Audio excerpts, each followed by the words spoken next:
Hello students, very good morning. Today we will be discussing effects of urban development on urban ecosystems. Before that, let us talk about this module. If we try to understand that how this week's module fits, let us also see how previous modules have discussed. The first one, the very foundational knowledge on the ecosystem. In the module 2, we discussed the ecosystem theories and concepts. Module 3, in that we discussed urban ecosystems specifically. We discussed the metabolism, water challenges, anthropogenic pressures, which are shaping natural processes. Then in the next module, we discussed the ecosystem processes for the urban areas, where we took advantage of the discussion for the carbon cycle modification, methane emissions, heat islands, and climate stresses. We also discussed, if you remember, the dimensions of ecosystem imbalance and the balance conditions. And we had a particular focus on the urban carrying capacity. Module 5, in this we integrated ecosystem theories into actionable urban policies. We discussed the biodiversity typologies, measurement frameworks, international conventions, and also we ended that particular module with real world instruments, metrics, and analytical tools used by city planners. In the previous week, the module 6, in that we discussed the ecosystem services along with valuation methods that support evidence-based planning and decision making. So, in this week, we will be discussing development and ecosystem under module 7. In that, today's lecture is on urban development and urban ecosystem, and it will be followed by urban ecology, social aspects within urban ecosystem, urban landscape ecology, and urban governance for ecosystem protection. So, let us see today what we will be discussing: urban development and urban ecosystem. So, we will recap on the urban ecosystem a bit, then we will proceed with the urban development, impacts of development, and here we will be really doing a wonderful study on the ecosystem service cascade, urban rural gradient, and biotic abiotic impacts. And as we do, we try to conclude with a case example. That also we will be doing today. So, urban ecosystem, if we remember, a socio-ecological system where human, that is the social, economic, and built, that particular component, and the natural, that is the ecological. Both these components are in constant interaction and just not a city with parks. It's beyond that. What are the core components? Abiotic components, non-living, like natural soil, water, air, climate, and human built, like buildings, roads, infrastructure, etc. Biotic components, as we have discussed in the natural ecosystem. And the most important trigger or driving force is the human components. So, is a social component which is very dominant and integral component of this urban ecosystem. The entire system is actually shaped by the human decisions, culture, governance, and economic activities. The stressor is the urban development. Let us look at this urban development from a close range now, which is a complex socio-economic process that drives the physical transformation of landscapes within boundaries and beyond that as well. So, the core processes, if we have to discuss, first and foremost process we have to discuss, that is the land use land cover change, LULCC. This is the primary physical manifestation of urban development, which is defined as the conversion of non-urban land like cropland, forest, grassland, wetlands into built up, that is impervious or artificial land for residential, commercial, industrial or transport purposes. Now, if we try to understand the key patterns of urban developments, we cannot avoid these two particular patterns, that is the urban sprawl and the second one is urban densification. What is the sprawl? Is the expansion, defined as dispersed low density physical expansion of urban areas, typically into surrounding agricultural and natural lands. And in future, these only gets transformed into a intensified one that we will discuss later. And this urban sprawl is a dominant and often unplanned form of growth, especially in countries like India. And what is urban densification or intensification? These are the processes of increasing population and structural density within existing urban boundaries, like infill development, vertical growths. They are the most important tools for this urban densification. Who are the drivers for this urban development? They are very complex drivers, including the economic development, population growth, migration, and proximity to infrastructure. However, the primary driver that varies globally. So, again, it's a contextual. Socioeconomic driver, population growth, demographic urbanization, and economic development, GDP growth. They are the primary underlying drivers. Proximity, development is statistically more likely to occur close to existing infrastructure. It is actually true throughout the history. We have always seen that if there is a river, if there is a port, we have seen how the city has come so easily in the proximity of that port. So that type of infrastructure has always helped to growth of urban areas. Key proximity factors include the distance to major roads, existing settlements, and urban centers. Policy and institutional, that is actually very important in urban areas because we have discussed it previously also. These are some additional important components in the urban system which we don't find in the natural system. Government development plans, zoning regulations, or lack of zoning regulations, land use policies like conversion of agricultural or forest land directly shape the spatial patterns of growth. A meta analysis of this global urban land expansion identified a key difference in the primary drivers in different areas. So, as we are mentioning in the previous case also, that it is very contextual. Like in China, urban land expansion is driven by primarily annual GDP growth per capita. That is the economic and industrial led growth. Whereas in India, if you try to understand this urban development, this is actually driven by the urban population growth more significantly than the economic or industrial growth. So this is demography led growth. So these are different countries are having different type of urbanization pattern driven by different factors, prominent factors. Definitely in our country also we have the economy and industry as a driving forces, but major force comes from the population side. So if we try to understand these drivers of urban development for India, this population driven expansion often outpaces formal planning. That is very important to take note, and I think we all of us we do see every time whenever we have the urban experiences. And this type of urban development results in the unplanned urban development and urban sprawl that are defining features of many Indian cities.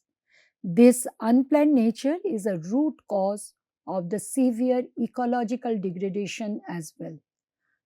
Like we observe the pollution, resource depletion, heat island, all these are result of that. Now we would like to see how to analyze these impacts of developments. What are the different frameworks available to understand these impacts? So first thing we will be discussing is the ecosystem service cascade. We will discuss also urban and rural gradient. Also, we will be discussing very importantly biotic impact as well as abiotic impacts. So, let us go for the ecosystem services cascade. All of us we know urban ecosystem services, that's the benefits, and these are very distinct due to high demand and inherent tension. A constant conflict exists between the biodiversity conservation and the pressures of urban development. The core concept is the ecosystem service cascade framework shows how urban development breaks the chain between nature and human well-being. To understand the effects of development, we can use this particular model. Production chain, as we have discussed also in previous modules, that is ecological structures, ecological functions and processes, ecosystem services which comes out of these functions and processes, and these ecosystem services are actually benefiting the humans through the well-being. So this is the production chain from the ecosystem side. So this is ecosystem service cascade. I would like to share one image through which we can understand it better. So, this is the structure which is having a cascading impact on the functions, structure and function linkage. From this function, we are getting the ecosystem services. So, after this ecosystem services, we have reached that particular cascade level, we can see from that only realized value, that is the benefit to the human beings are happening. And these functions are also coming through the processes. But we can also see there will be certain ecosystem services which directly come from the structures, where we are not that much watchful about the functions and processes. So, the cascade can come like this, or cascade can be very direct from the structure to ecosystem services. So, now let us see the disturbance. Urban development causes functional degradation by destroying the structure, like filling a wetland or impairing the functions, polluting a lake so it cannot filter the water. So, if you disturb the structure or you disturb the functions, so definitely you are breaking that particular chain. So, that is the ecosystem service cascade model provides that opportunity to look at this, where we are breaking the chain through our urban development. The next model, urban rural gradient, that is also a very fundamental one and very interesting one to understand how we can quantify the impacts of development. A spatial transect analysis we do from the core zone, the distance from the city center, and then we see the inner urban area, suburban area, urban periphery. And this analysis helps us in measuring changes in environmental and ecological variables as one moves from the rural or natural landscape, that means from the left hand side to right hand side, through the suburbs and into the high density, highly modified urban cores. So, the impacts, you can read this particular interesting image where we just see that when you come from the central urban area, CBD we call, to the suburb or the rural area, how the population density decreases, air pollution also decreases, activities of community gardening decreases, but plant and fauna diversity is least here. Water runoff is actually maximum and flood regulation is minimum.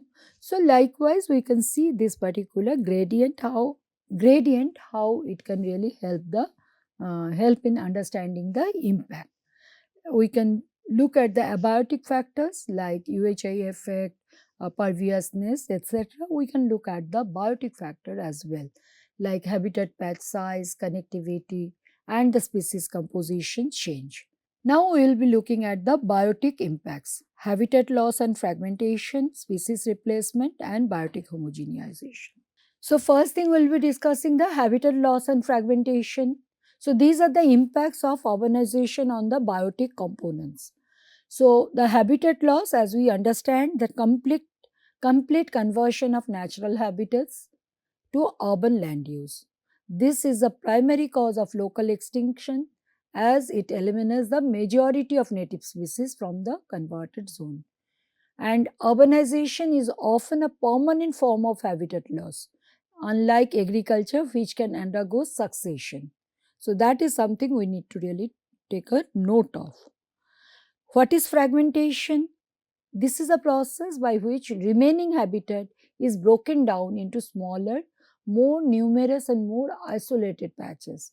like a large forest was there, and we convert it into small, disconnected, first the agricultural field, then the urban areas, and we have a park. So, this has been seen that a good study has found that only 5% of habitat was lost from 1800 to 1900 in that century, but over 75% was lost in the central city scale from 1900 to 2000. That means century wise, the last century has been very, very devastating on the habitat loss as well as fragmentation. Now let us see the species replacement. Native species, that richness and abundance of most native species that decreases as one moves from the rural towards the urban core. They are the urban avoiders, typically specialists that cannot tolerate the pollution, habitat loss, and human disturbances. Whereas the winners, the non native species, are having the abundance, often human introduced, increase as one moves towards the urban core. And these are urban adapters or generalists that thrive in human dominated environments. What is biotic homogenization? The consequence of the species replacement, what we have seen in the previous slide, when that is scaled up globally, then it actually brings the biotic homogenization. This is a process by which species invasions like of winners and the extinctions of the native or the losers increase the similarity of biotas across different regions over time. So internationally you start finding the very similar type of flora and fauna, but which was not the case originally. So it is the replacement of unique local native biotas, that these are the specialists with the same generalist. A very good example here, that is the pigeons. Dock wraiths are actually representing the natural habitat of pigeons, and you just see throughout the world now we have the pigeons. So it has been introduced by the humans. Biotic homogenization, there is ecological cause as well. The cities in vastly different natural biomes, that is the desert climate of Jodhpur or the temperate climate of London, they are sharing the common abiotic features like concrete, asphalt, UHI, fragmented habitats. So these are the surroundings now. So the urban habitat creates a similar environment filter everywhere, which selects the same set of species. So that context is now getting diminished significance. Therefore, urbanization is a global force that reduces the unique biodiversity of regions. It's a very important shift we can see through the urbanization. Abiotic impacts, urban heat island, hydrological disruption, pollution, rain island effect. We know already the urban heat island, that it happens because it's a direct result of land use land cover change, where natural vegetated surfaces are replaced by artificial heat absorbing features like concrete and asphalt, and it is having key impacts on health, water, energy, pollution. All of us we do experience also if we are living in urban areas. What we can do, the primary mechanism of this UHI, albedo decrease and the increased heat storage, because the type of materials we are using, they are non-natural, that is concrete, brick, asphalt. They absorb and store heat during the day and release it very slowly because it doesn't get the sky view, so it cannot release it also properly, so preventing the city from cooling down. So that is a very important thing. And in the albedo also we are actually having reduced fields, forest as well as water, so it is also having a very different type of impact now. Reduced evapotranspiration, because you are not having that amount of water as well as vegetation, as well as anthropogenic heat is also getting added, because the activities human beings are having through driving, through industry, they are all adding heats.